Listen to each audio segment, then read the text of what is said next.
Amados hermanos, la paz de Dios sea con cada uno de ustedes. Seguimos con las exposiciones de nuestro mes transcultural y hoy nos toca el tema Buenas Nuevas, Jesús, el primer obrero transcultural. Le pido que tengan sus Biblias a mano. Estaremos tocando Lucas 2, del 1 al 24 y también otros pasajes bíblicos. Iniciemos. La preexistencia de Jesús. ¿Cuándo empieza a existir Jesús? Jesucristo no empezó a existir al nacer de María en Belén. Quizás no habías pensado en ello antes, pero esto es un hecho. Él existía mucho antes de que se celebrara la noche de Navidad, mucho antes de su encarnación y de su vida aquí en la tierra. En el principio de los tiempos, Él ya era. Jesucristo ha existido eternamente, desde el pasado y a través de toda la eternidad. Este es el testimonio de los profetas del Antiguo Testamento. Por ejemplo, encontramos en Miqueas, capítulo 5, versículo 2, si lo podemos buscar, un versículo que con frecuencia escuchamos citado en Navidad. Dice, pero tú, Belén, Efrata, aunque eres pequeña entre las familias de Judá, de ti me saldrá el que ha de ser gobernante en Israel, y sus orígenes son desde tiempos antiguos, desde los días de la eternidad. Entonces tenemos varios puntos. Ya el Señor nos estaba indicando dónde iba a nacer Jesús.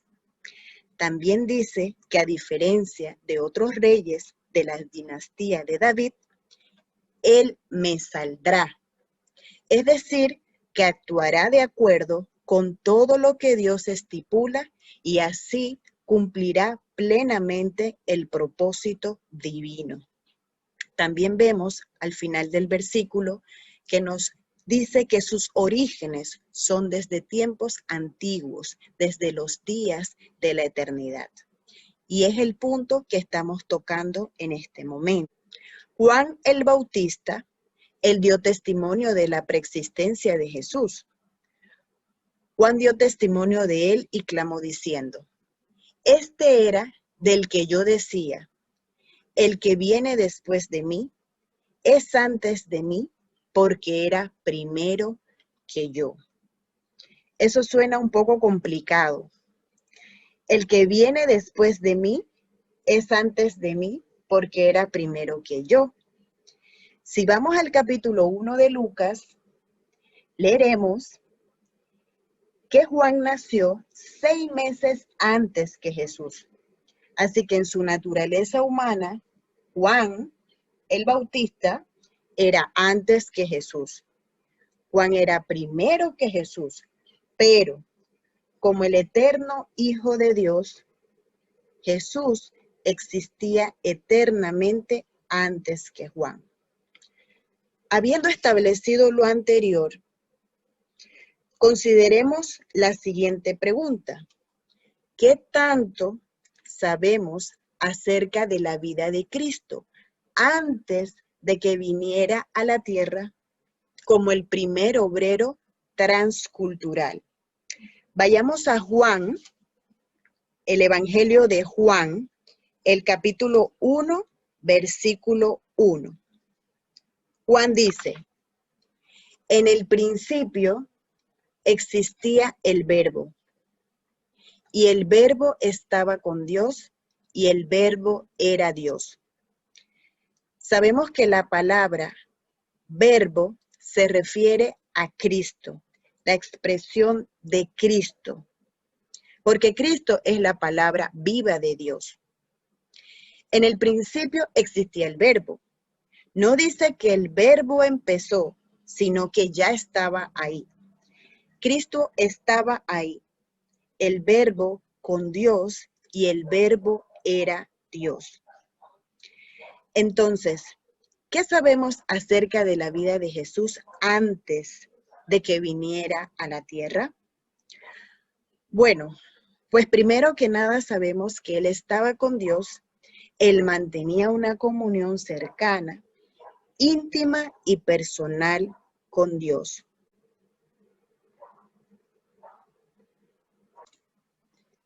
Él siempre existió en la forma de Dios, como nos los recuerda Filipenses capítulo 2, del 5 al 7. Cristo Jesús, el cual, aunque existía en forma de Dios, no consideró el ser igual a Dios como algo a que aferrarse, sino que se despojó a sí mismo, tomando forma de siervo, haciéndose semejante a los hombres. También podemos leer en Hebreos capítulo 1, versículo 3, la parte A, que nos dice: Él es el resplandor de su gloria y la expresión exacta de su naturaleza. ¿Qué estaba él haciendo? Bueno, al estudiar las Escrituras, aprendemos que siempre ha estado activo, trabajando siempre. No solamente cuando vino a la tierra ejecutó obras grandiosas, sino que siempre ha estado ocupado desde la eternidad pasada. Él estuvo ocupado creando el universo. Él es el creador, no una criatura.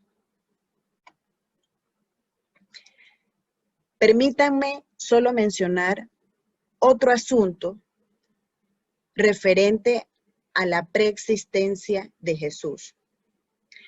Sabemos que antes de que Jesús llegara a esta tierra, Él era rico, Él era glorioso, Él tenía gloria con el Padre, Él vivía en un medio maravilloso, libre de pecado.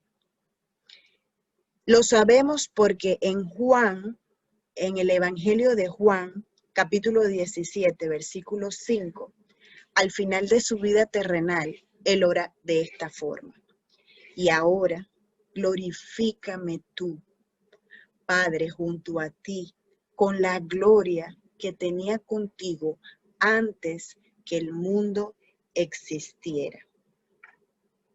De manera que nuestro Señor Jesús dejó todo esto, se vació de sí mismo, de la gloria que tenía en el cielo, para venir a esta tierra.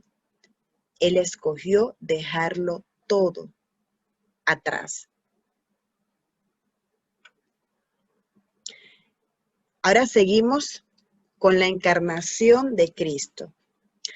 Al acercarse la llegada del Salvador, el Señor le dijo a los profetas que escribieran. Y busquemos en nuestras Biblias el libro de Isaías. En Isaías 7:14 dice así: por tanto, el Señor mismo os dará una señal. He aquí una virgen concebirá y dará a luz un hijo y le pondrá por nombre Emmanuel. En Isaías 9:6 dice así: porque un niño nos ha nacido, un hijo nos ha sido dado, y la soberanía reposará sobre sus hombros, y se llamará su nombre Admirable Consejero, Dios poderoso, Padre eterno, Príncipe de paz. En Isaías 35, del versículo 4, la parte B hasta el 6, dice así: la retribución vendrá de Dios mismo, mas Él os salvará. Entonces se abrirán los ojos de los ciegos y los oídos de los sordos se destaparán. El cojo entonces saltará como un ciervo y la lengua del mundo gritará de júbilo.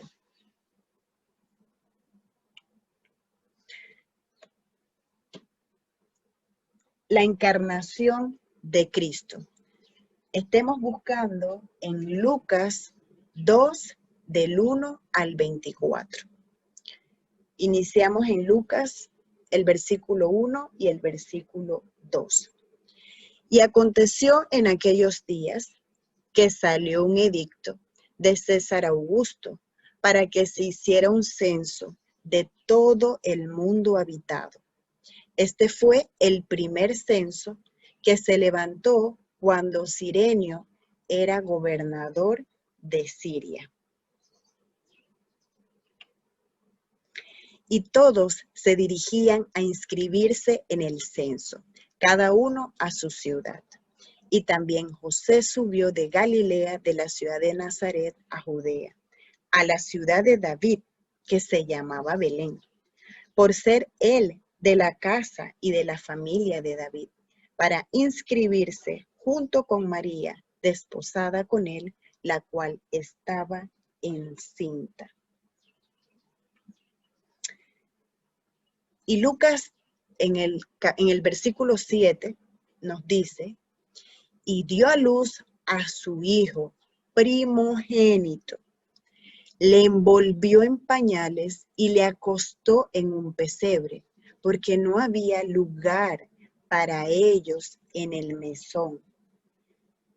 Había tanta gente en la ciudad que el único lugar que consiguieron para pasar la noche fue un establo. El Rey del Cielo no nació en el palacio de un rey, ni en un hospital, ni siquiera en una posada. Nació donde nacen los corderos, en un establo, con un pesebre de cuna. Todo era parte del plan de Dios. Y vemos otro texto en 2 Corintios 8:9. El solo hecho de nacer como humano es lo suficientemente bajo, pero la Escritura dice que, porque conocéis la gracia de nuestro Señor Jesucristo, que siendo rico, sin embargo, por amor a vosotros, se hizo pobre, para que vosotros, por medio de su pobreza, llegarais a ser ricos. Cuando se habla de su encarnación, el haberse hecho carne, estamos de acuerdo que no hay nadie como Él en todo el universo, pasado, presente o futuro.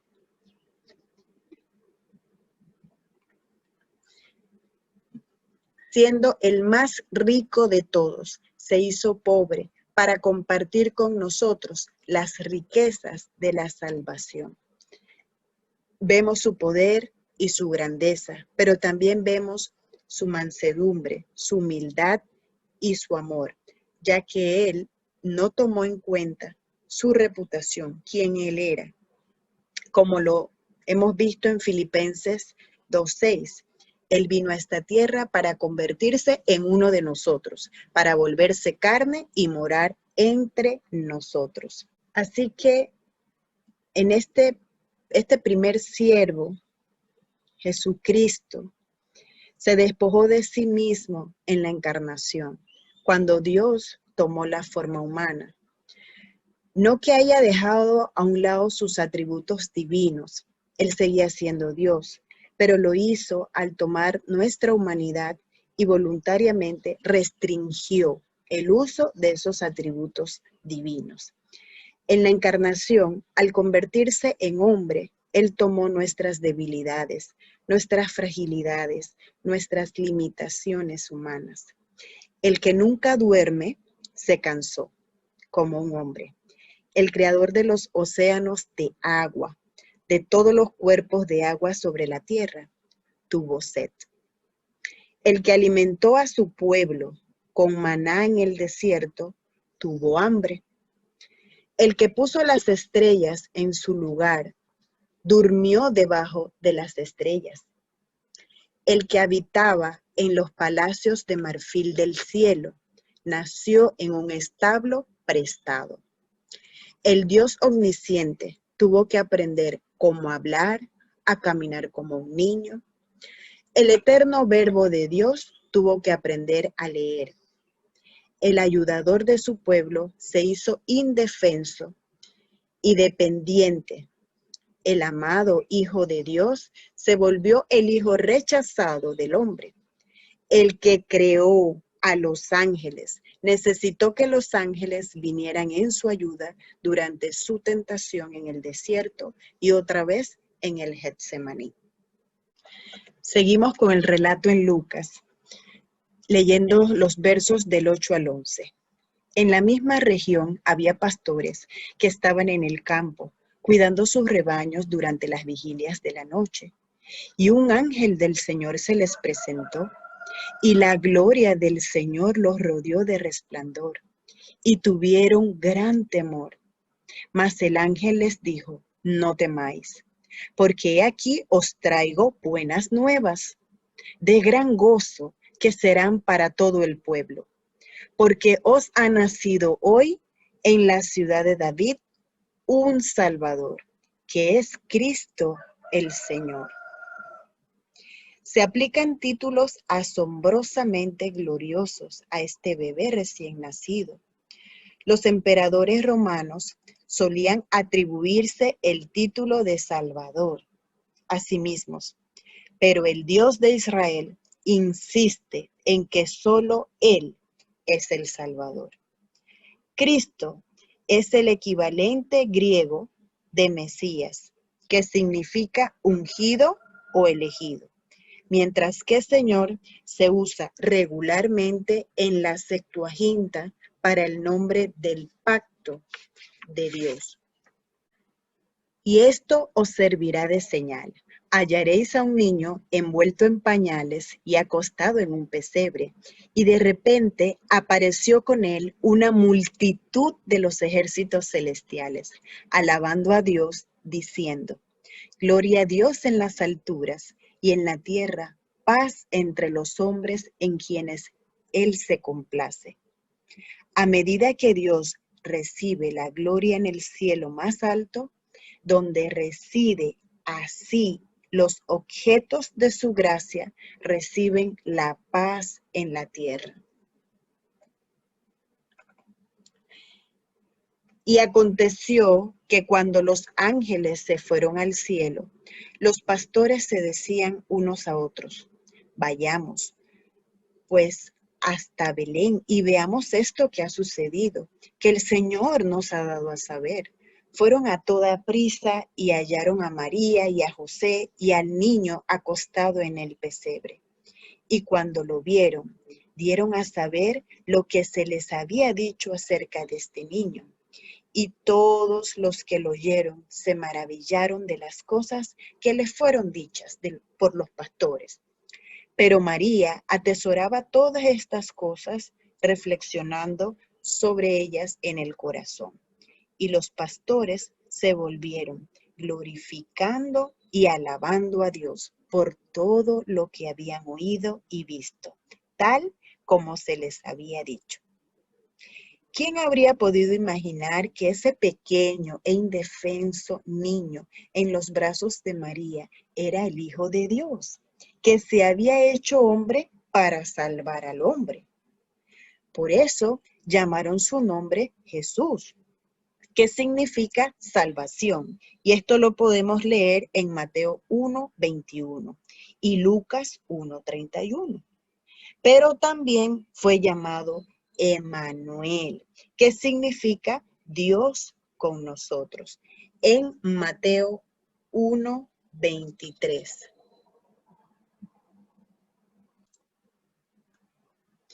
¿Qué más nos dice el Señor sobre la niñez de Jesús? Jesús nació en el seno de una familia pobre. Lo sabemos por el tipo de sacrificios que sus padres hacían en el templo. Esto lo podemos leer en Lucas 2, del 22 al 24.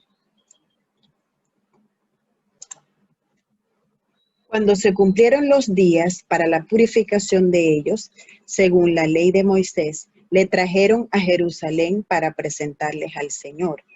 Como está escrito en la ley del Señor, todo varón que abra la matriz será llamado santo para el Señor.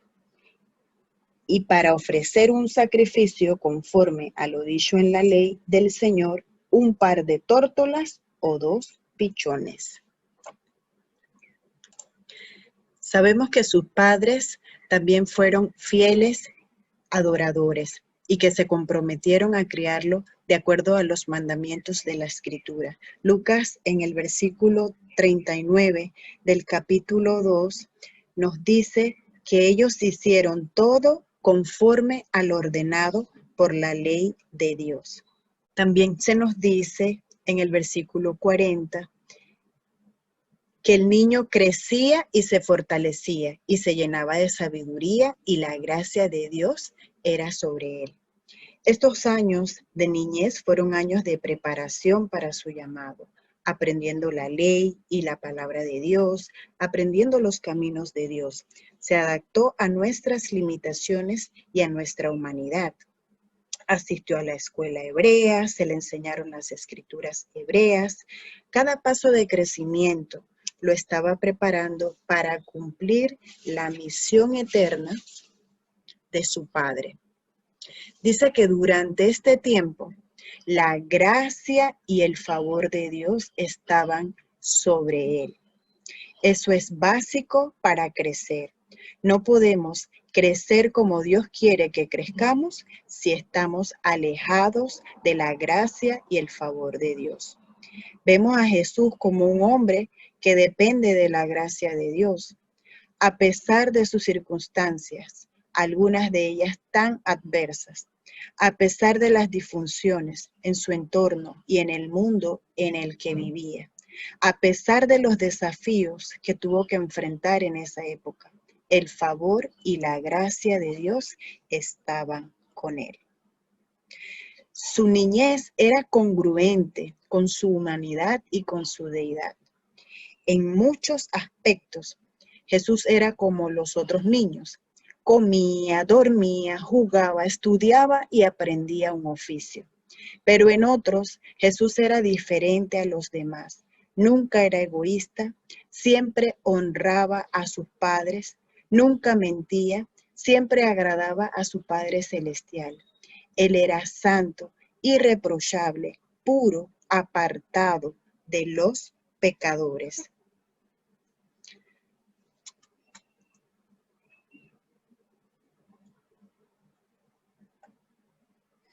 Así que la niñez de Jesús nos demuestra algunas cosas que tienen que ser reales en nuestras vidas, el objetivo de crecimiento gradual y con propósito, la meta de llegar a ser fuerte y sabio. Jesús llegó a ser fuerte, sabio y espiritualmente maduro en toda faceta por su dependencia en la sola gracia de Dios. Jesús no hizo uso de sus poderes sobrenaturales. Él puso todo esto a un lado y creció tal y como nosotros debemos crecer en dependencia de la gracia de Dios. Juventud de Cristo. El Señor nos dice un poco más a través de Lucas en los relatos del versículo 41 al 47. Sus padres acostumbraban ir a Jerusalén todos los años a la fiesta de la Pascua, y cuando cumplió 12 años, subieron allá conforme a la costumbre de la fiesta. Y aconteció que después de 3 días le hallaron en el templo, sentado en medio de los maestros, escuchándolos y haciéndoles preguntas, y todos los que le oían estaban asombrados de su entendimiento y de sus respuestas. Él se quedó en el templo, hablando con los ancianos, hablando con estos líderes, porque ahí era donde estaba su corazón, hacia donde él se inclinaba. En Proverbios capítulo 12, versículo 15, podemos encontrar que se dice que el que escucha consejos es sabio. Vemos a Jesús mostrando esto, a pesar de que como Dios Él era omnisciente, como hombre Él estaba mostrándonos lo que es tener un espíritu humilde, enseñable y crecer en sabiduría. Y luego, en el versículo 52, dice que Jesús crecía en sabiduría, en estatura y en gracia para con Dios y los hombres. Así que vemos en Cristo un patrón para crecer, para avanzar, para desarrollarse, no para estar estático, no para estar estancado, no para quedarte en el mismo lugar, sino ir en aumento, ir creciendo y ser intencional acerca del crecimiento espiritual. Creció y se convirtió en un comerciante, en un obrero que trabajaba con sus manos.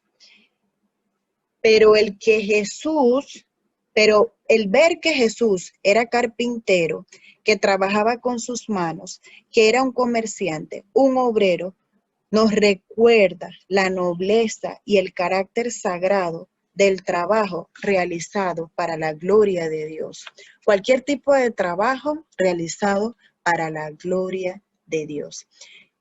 Jesús dijo en Juan capítulo 5, versículo 17, mi Padre hasta ahora trabaja y yo también trabajo.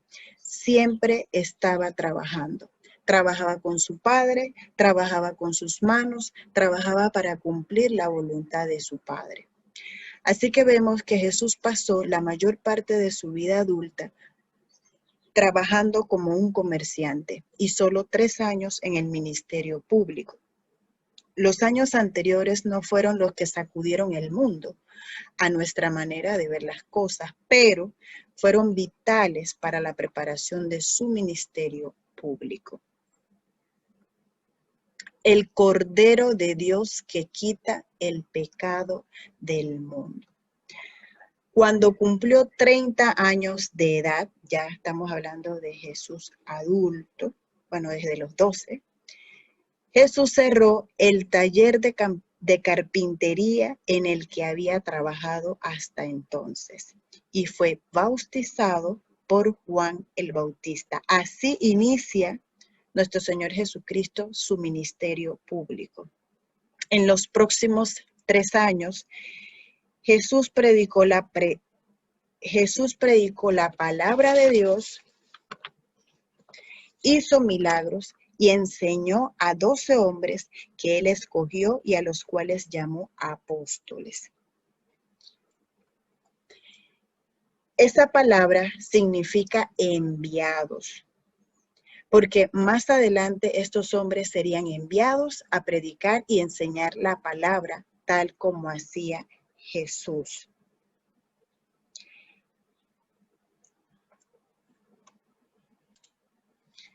Era como si Jesús hubiera tenido una escuela sin un salón de clases, donde él iba, sus alumnos, sus apóstoles iban con él, con su enseñanza y con su ejemplo. Los preparó para la obra que ellos harían más tarde, cuando él ya no estuviera físicamente aquí. Durante los 3 años que duró su ministerio,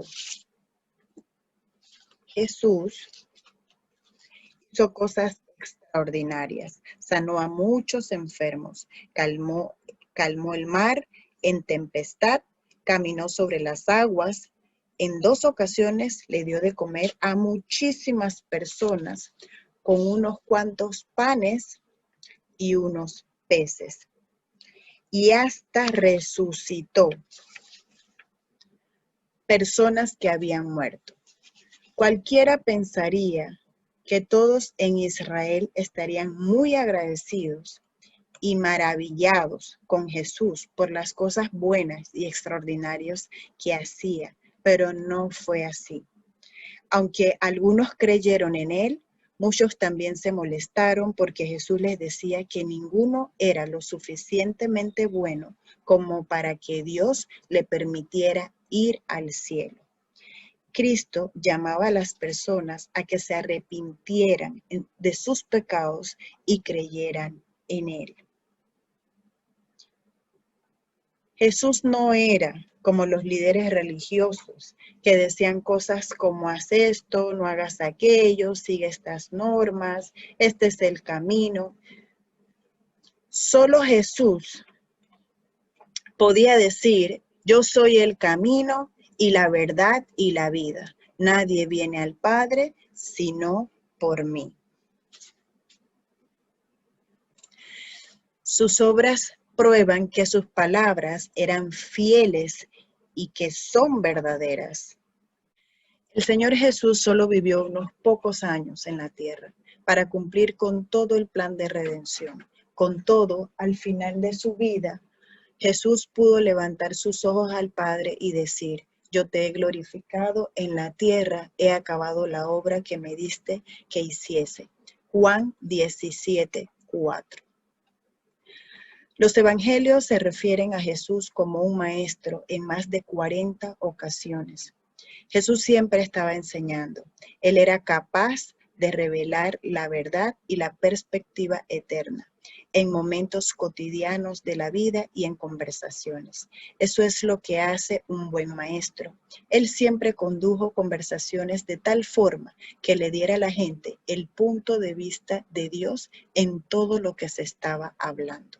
Jesús dijo, cuando Él estaba a punto de ascender al cielo: id pues y haced discípulos de todas las naciones, bautizándoles en el nombre del Padre y del Hijo y del Espíritu Santo, enseñándoles a guardar todo lo que os he mandado. Mateo 28, del 19 al 20.